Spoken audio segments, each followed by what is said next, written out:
Saya yang melihat akan hal itu, ia pun minta juga.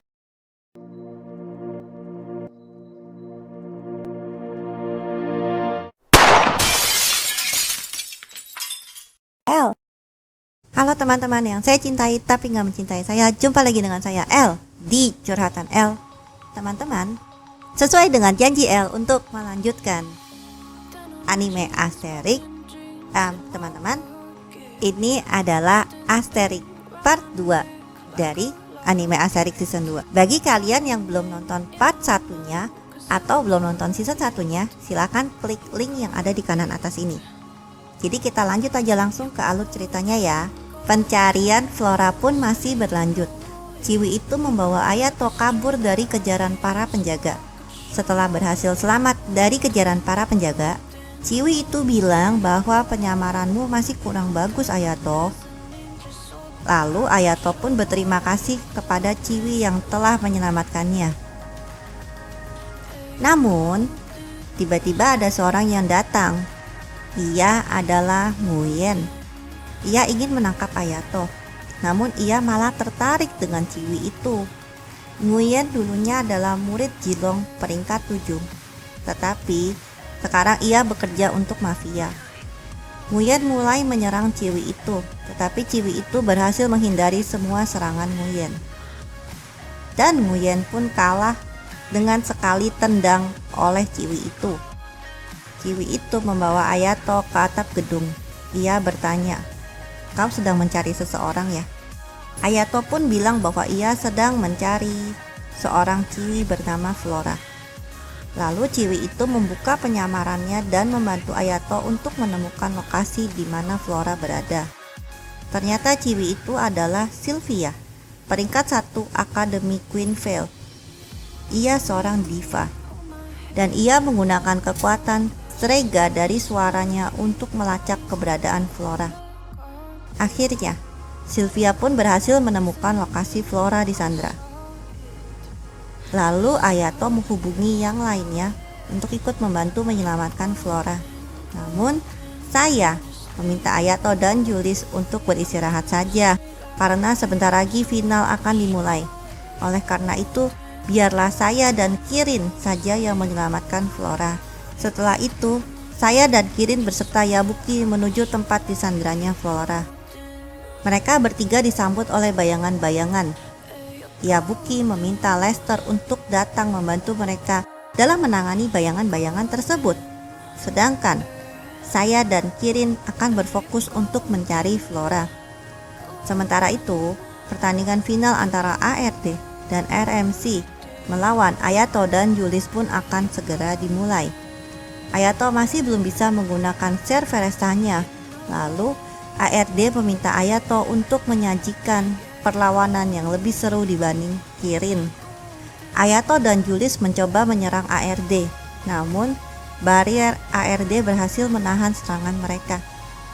Tiba-tiba RMC menembakkan senjatanya. Untunglah Ayato dapat membaca gerakan RMC, walaupun ia sedang berfokus menyerang ARD. Dengan begitu, Ayato dapat dengan cepat menggendong Julius dan menghindari serangan RMC. Setelah itu, Ayato mencoba menyerang RMC, namun barier ARD berhasil melindungi RMC dari serangan Ayato. Lalu Julius mengeluarkan api yang dapat membakar tubuh ARD. Namun serangan itu tak mempan terhadap ARD. RMC mengeluarkan tembakan ke arah atas untuk melindungi mereka dari Ayato dan Julius, karena RMC dan ARD akan melakukan penggabungan. Ayato mencoba masuk, tetapi ia terlambat. Karena penggabungan tersebut telah selesai. Sisi baiknya adalah Ayato dapat menghancurkan rencana RMC. Sementara itu, saya dan Kirin berhasil menemukan ruangan tempat Flora disandra. Kirin masuk ke ruangan tersebut dan ia pun mencoba melepaskan Flora. Namun ia dihalangi oleh seseorang yang dapat mengendalikan bayangan yang bernama Werner. Werner meminta agar Kirin meletakkan senjatanya. Lalu tiba-tiba saya menyerang Werner. Saya menggunakan flashbang agar Kirin dapat langsung menyelamatkan Flora.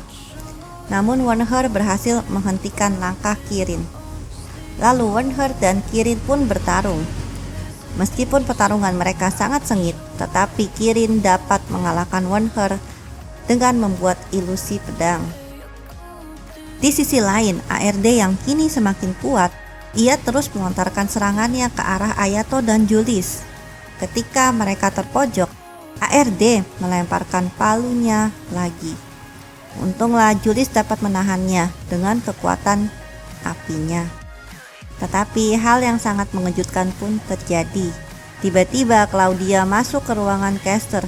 Ia pun bilang kepada Ayato bahwa Flora sudah berhasil diselamatkan. Keluarkan seluruh amukanmu, Ayato. Dengan begitu Ayato dapat menggunakan Cerveresanya lagi. Pedang overpower itu mampu menghancurkan palu milik ARD. Ayato dan Julius mulai menyerang ARD lagi. Tetapi barrier ARD sangatlah kuat. Bahkan ARD kini lebih kuat dari sebelumnya. Julius mengeluarkan api yang sangat besar dan hampir memenuhi stadion.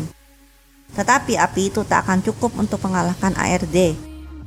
Lalu ARD membalas serangan itu dengan ledakan yang sangat besar. Bahkan stadion pun sampai hancur. Namun setelah itu, sepertinya kaki ARD mendapat korsleting listrik. Julius menghampiri Ayato dan mencoba menyalurkan prana mereka ke Cerveresta. Pedang tersebut mulai dibalut prana mereka. Bahkan pedang tersebut berubah wujud menjadi pedang yang sangat keren dan berwarna merah. Julius sudah tak sanggup untuk bertanding lagi. Kini Ayato dan ARD akan one by one. Siapa yang menang menurut kalian? Siapa yang menang ya guys? Kita lanjut lagi. Ayato mengadu pedangnya dengan palu ARD. Palu ARD pun hancur. ARD mengeluarkan palu yang baru lagi dan menyerang Ayato. Untunglah Ayato dapat menghindari serangan tersebut. Ayato menyiapkan serangannya yang sangat kuat. ARD tak dapat menghindari serangan tersebut, sehingga rencana ARD pun hancur. Dengan begitu, pertandingan final Phoenix Fiesta dimenangkan oleh Ayato dan Julius. Mesa memberikan piala Phoenix Fiesta kepada Ayato. Semua teman-teman di Seidokan pun sangat bangga ketika melihat Ayato mengangkat piala Phoenix Fiesta. Di sisi lain, Yabuki menghampiri Wernher dan berhasil mengalahkannya. Sementara itu, Ayato diberi selamat oleh saya dan Claudia. Tiba-tiba, Camilla dan RMC datang dan meminta agar saya mau bertanding ulang. Saya pun mau menerima tantangan tersebut. Di sisi lain, Dirk menghubungi Ernesta dan menanyakan tentang jawaban dari tawarannya kepada Ernesta untuk bergabung. Ernesta menolak tawaran tersebut, namun Dirk bilang, bila tanpa adanya aku, memang kamu bisa menyelesaikan robot ketigamu itu. Ernesta pun sepertinya tertarik dengan tawaran Dirk lagi. Di sisi lain pula, Ayato dan Julius menjenguk Kirin yang sedang berada di rumah sakit. Mereka berterima kasih atas pengorbanan Kirin dalam menyelamatkan Flora. Flora merasa bersalah sekali karena Kirin harus berada di rumah sakit. Namun teman-teman yang lain menghibur Flora bahwa ini bukan kesalahannya. Setelah itu, Julius sedang berduaan dengan Ayato. Ia sangat berterima kasih karena bila tanpa adanya Ayato, impiannya untuk menjadi pemenang di Phoenix Fiesta hanyalah halusinasi. Keesokan harinya, Julius mengajak teman-temannya yang lainnya untuk berlibur ke istananya yang terletak di negara Lyseltania. Sesampainya di sana, mereka disambut oleh kakak Julius yang bernama Yolbert. Ia adalah seorang raja di negara itu. Yolbert mengadakan pesta untuk merayakan kemenangan Ayato dan Julius. Lalu pada sore harinya, Julius menceritakan tentang sejarah dari negara Lyseltania, di mana negara ini sebenarnya adalah milik perusahaan besar. Maka dari itu kita semua diatur oleh perusahaan tersebut. Meski kami semua mendapat bagian dari keuntungan negara ini, namun banyak sekali warga yang menjadi korban diskriminasi perusahaan. Oleh sebab itu aku ingin mengubah tatanan negara ini. Setelah itu malam pun tiba. Ayo nih Flora mau ngapain? Flora menghampiri Ayato dan bilang bahwa saya tak ada di kamarnya. Aduh, kirain. Ayato pun menemukan saya di atap. Saya bilang kepada Ayato bahwa meski ia adalah teman Ayato sejak kecil, namun saya merasa kurang berguna untuk Ayato.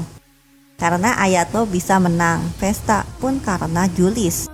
Ayato membalas ucapan saya, pasti akan datang nantinya saat aku membutuhkanmu. Lalu Ayato pun mengajak saya makan malam. Setelah itu, Claudia bilang kepada semuanya bahwa ia ingin sekali ikut Grips Festa. Grips Festa adalah pertarungan 5 lawan 5 kayak Mobile Legends. Claudia sudah mengajak Ayato untuk bergabung. Namun Ayato baru mau ikut kalau Julius juga ikut. Lawan yang akan kita hadapi sangat kuat. Namun Claudia percaya bila Ayato dan kawan-kawan mau bergabung, semuanya menjadi mungkin. Dan Julius pun mau bergabung beserta yang lainnya. Setelah itu pesta perayaan kemenangan Julius dan Ayato pun dimulai. Di pesta tersebut Julius meninggalkan Ayato. Ayato pun keluar dari ruangan pesta tersebut. Namun selama dalam perjalanan keluar, ia melihat bahwa Kirin sedang digoda. Lalu Ayato menyelamatkan Kirin. Kirin tiba-tiba minta digandeng oleh Ayato. Saya yang melihat akan hal itu, ia pun minta juga digandeng. Tiba-tiba ada seorang parubaya yang meminta Ayato untuk tidak mengikuti Grips Festa. Namun Ayato tak memperdulikan itu. Lalu mbah-mbah itu mengeluarkan cimera dan kabur. Karena sedang pesta, Ayato jadi tidak diperbolehkan membawa senjata. Ia pun cuma bisa menyelamatkan Kirin dengan kecepatannya. Saya menembakkan launchernya dan berhasil menembak cimera tersebut. Bahkan saya pun bilang bahwa aku akan menjadi seorang yang berguna untukmu Ayato. Lalu Ayato mencoba menghajar cimera itu. Dan cimera itu dihabisi oleh tembakan saya dan api milik Julius. Keesokan harinya, Yolbert bilang bahwa orang yang kemarin menyerang Ayato adalah Gustav, seorang penjahat yang berpengalaman. Yolbert berencana untuk memberi perlindungan kepada mereka semua. Namun semuanya menolak. Lalu Claudia, saya, dan Kirin pun pergi. Yolbert berbicara dengan Ayato, apa kau mau menikahi Julius? Karena ia tak mau Julius bernasib sama dengannya yang harus menikahi anak dari persatuan perusahaan. Namun Julius dan Ayato belum siap untuk itu. Lalu Yolbert meminta Julius untuk tidak ikut Grips. Julius pun marah dan meninggalkan Yolbert bersama Ayato. Yolbert bilang kepada Ayato bahwa ketika Julius dapat memenangkan Grips nanti, kemungkinan tahtaku sebagai raja akan berpindah ke Julius. Lalu Julius akan melakukan keinginannya untuk menyelamatkan rakyat kecil, sedangkan negara ini masih diatur oleh persatuan perusahaan. Semua yang dilakukan Julius akan menjadi bumerang buat dirinya sendiri nantinya. Yolbert pun meminta Ayato untuk membujuk Julius. Lalu Ayato menemui Julius. Julius melihat seorang ciwi di dalam mobil yang melintasi mereka. Julius dan Ayato pun mengejarnya. Sesampainya di sebuah bukit, Julius dan Ayato bertemu dengan ciwi yang bernama Ophelia. Julius memintanya untuk kembali, namun Ophelia bilang bahwa ini adalah takdirku, kau tak perlu ikut campur. Setelah itu Julius mulai menyerang Ophelia, namun serangan Julius dengan mudah ditangkis oleh Ophelia. Ayato yang melihat akan hal itu pun berpikir, ternyata dialah yang dimaksud oleh Irene yang bernama Eren Skigal ya. Ophelia menyerang Julius dengan kekuatan yang seperti racun itu. Julius pun terlempar. Untunglah Ayato berhasil menangkap Julius. Ophelia menggunakan trap untuk mengurung Ayato dan Julius. Lalu ia pun menyiapkan serangan terakhirnya untuk melenyapkan Ayato dan Julius. Namun tiba-tiba Gustav datang dan meminta Ophelia untuk menghentikan serangannya itu. Karena Gustav dibayar untuk mengalahkan Ayato dan Julius dengan tangannya sendiri. Setelah itu Dirk menghubungi Ophelia dan menyuruhnya untuk kembali ke laboratorium. Lalu Ophelia pun pergi dari situ. Gustav mengeluarkan Ostrus dan Cerberus miliknya. Ostrus berhasil mendorong Ayato dan Julius hingga terjatuh. Setelah itu Ayato menebas Ostrus dan berhasil memotongnya. Namun Cerberus sudah siap menyerang Ayato dari belakang. Untunglah Claudia datang tepat waktu dan dapat memotong Cerberus tersebut. Gustave yang melihat akan hal itu, ia pun kabur. Ayato pingsan karena sudah kehabisan tenaga. Setelah 3 hari berlalu, Ayato pun dapat bangun lagi. Julius menemui Ayato dan berterima kasih padanya. Lalu Ayato menanyakan kepada Julius, "Siapakah Ophelia?" Julius menunjukkan sapu tangan kesayangannya kepada Ayato. Ia pun berkata, si Ophelia lah yang merajut sapu tangan ini. Dulu ia adalah seorang ciwi yang sangat ceria dan sangat baik. Namun semuanya pun berubah ketika ada seseorang yang disebut Magnum telah membuat percobaan untuk menciptakan Genestella buatan. Dan kelinci percobaannya adalah Ophelia. Tiba-tiba Flora datang ke kamar dan memberitahu kepada mereka bahwa ada kadal raksasa yang menyerang kota. Seluruh pasukan berwajib sekarang sedang mengamankan kota. Dengan begitu tidak ada yang menjaga panti asuhan. Julius dan Ayato pun pergi ke sana dan mereka bertemu Gustave. Gustave mengeluarkan monster dari dalam laut, yaitu Hydra. Seperti biasa, Gustave pun kabur setelah mengeluarkan monster tersebut. Ayato menyuruh Julius untuk membantu pengungsian warga. Ayato akan melawan Hydra itu sendirian. Lalu Ayato mencoba memotong kepala Hydra tersebut. Ternyata Hydra itu dapat meregenerasi tubuhnya. Lalu tiba-tiba dari jauh tembakan saya telah diluncurkan. Ayato berterima kasih kepada saya karena telah membantunya melawan Hydra. Ayato harus memotong semua kepala Hydra tersebut untuk menghambat regenerasinya. Saya pun ikut membantu dalam memonitoring arah kepala yang harus ditebas oleh Ayato. Ayato pun sudah memotong kepala-kepala Hydra tersebut. Pada kepala terakhir, Hydra yang siap ditebas itu, Julius tiba-tiba datang dan berhasil meledakkan Hydra itu. Di sisi lain, Kirin menemukan tempat persembunyian Gustave. Lalu ia pun dapat menghabisi Gustave. Keesokan harinya, Yolbert berterima kasih kepada Julius dan kawan-kawan yang telah membantu membuat negara ini menjadi damai lagi. Tiba-tiba Ayato dihubungi oleh Mesa. Lalu ia diminta untuk bergegas ke rumah sakit. Mesa bilang bahwa Haruka sudah 5 tahun berada di sini dan tidak ada perubahan apa-apa. Jika terus seperti itu, mungkin Haruka tidak dapat tertolong lagi. Setelah itu, Ayato dihampiri oleh Hilda. Hilda bilang bahwa ia adalah Magnum dan ia pun mampu menyembuhkan Haruka dengan syarat.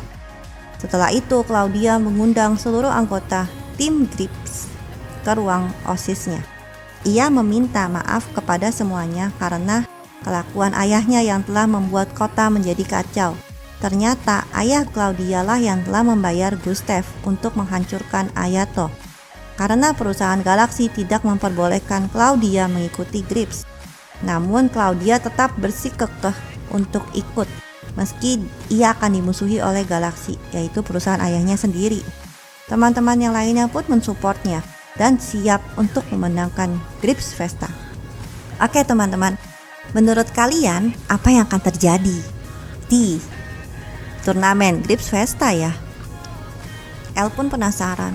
Oke teman-teman, apabila teman-teman menyukai anime Asterix ini, silahkan tekan tombol like-nya ya. Dan apabila teman-teman belum mensubscribe, jangan lupa tekan tombol subscribe dan loncengnya untuk bisa mendapatkan notifikasi dari lanjutan anime Asterix ini dan video-video terbaru dari El. Oke teman-teman, terima kasih untuk teman-teman yang telah mendukung El selama ini. El sangat menghargai kalian dan El sungguh sangat-sangat mencintai kalian semua. Terima kasih teman-teman, see you.